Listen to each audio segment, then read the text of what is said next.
রাজ্য জুড়ে শ্যামাপ্রসাদ স্মরণ পালিত হবে। ভারত কেশরীর ১২৫তম জন্মবার্ষিকী বছরভর থাকবে নানা কর্মসূচি। নির্দেশিকা জারি রাজ্যের তথ্য এবং সংস্কৃতি দপ্তরের। শিক্ষা প্রতিষ্ঠান, সাংস্কৃতিক ক্ষেত্র, মহকুমা, গ্রন্থাগার, জাদুঘর, পুরসভা এবং ব্লক স্তরে হবে শ্যামাপ্রসাদ স্মরণ। সাংস্কৃতিক অনুষ্ঠান, প্রদর্শনী, সেমিনার, প্রতিযোগিতামূলক কর্মসূচি, জনসচেতনতামূলক কর্মসূচির মাধ্যমে হবে শ্যামাপ্রসাদ স্মরণ। প্রতি জেলায় গঠন করতে হবে একটি করে কমিটি। কমিটিতে থাকবেন অতিরিক্ত সুপার, পুলিশ সুপার, অতিরিক্ত জেলা শাসক, মুখ্য স্বাস্থ্য আধিকারিক, পুর কমিশনার, মহকুমা শাসক, বিদ্যালয় পরিদর্শক, সাংসদ ও বিধায়ক থাকবেন।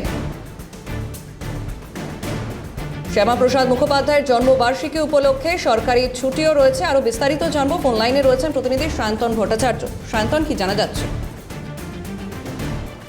ডক্টর শ্যামাপ্রসাদ মুখোপাধ্যায়ের ১২৫তম যে জন্মবার্ষিকী, সেটার উপলক্ষে রাজ্য জুড়ে বছরব্যাপী যে উদযাপন, সেই উদযাপনের সিদ্ধান্ত কিন্তু পশ্চিমবঙ্গ সরকারের তরফ থেকে নেওয়া হয়েছে এবং একটি নির্দেশিকা যেটা জারি করা হয়েছে তাতে বলা হচ্ছে যে রাজ্যের সমস্ত জেলা সদর এবং শিক্ষা প্রতিষ্ঠান এবং সেক্ষেত্রে কিন্তু সর্বত্র কিন্তু এই কর্মসূচি গ্রহণ করতে হবে এবং এই বছর ভোর কিন্তু বিভিন্ন জেলা, মহকুমা, পুরসভা সেই জায়গায় কিন্তু যেরকম প্রদর্শনী করতে হবে, সেমিনার করতে হবে এবং জনসচেতনতামূলক কর্মসূচি করতে হবে এবং এর পাশাপাশি একটি কমিটি গঠন করা হচ্ছে যে জেলার যিনি জেলা শাসক করেছেন তাকে চেয়ারম্যান করে একটি বিশেষ কমিটি হবে। সেই কমিটি যে উদযাপন কমিটি নামে তারা থাকবে এবং এই কমিটিতে পুলিশ সুপার থাকছেন, অতিরিক্ত জেলা শাসক থাকছেন, মুখ্য স্বাস্থ্য আধিকারিক থাকছেন, পুরো কমিশনাররা থাকবেন, মহকুমা শাসক থাকবেন এবং বিদ্যালয় পরিদর্শক এবং এছাড়াও কিন্তু সাংসদ এবং বিধায়কদেরও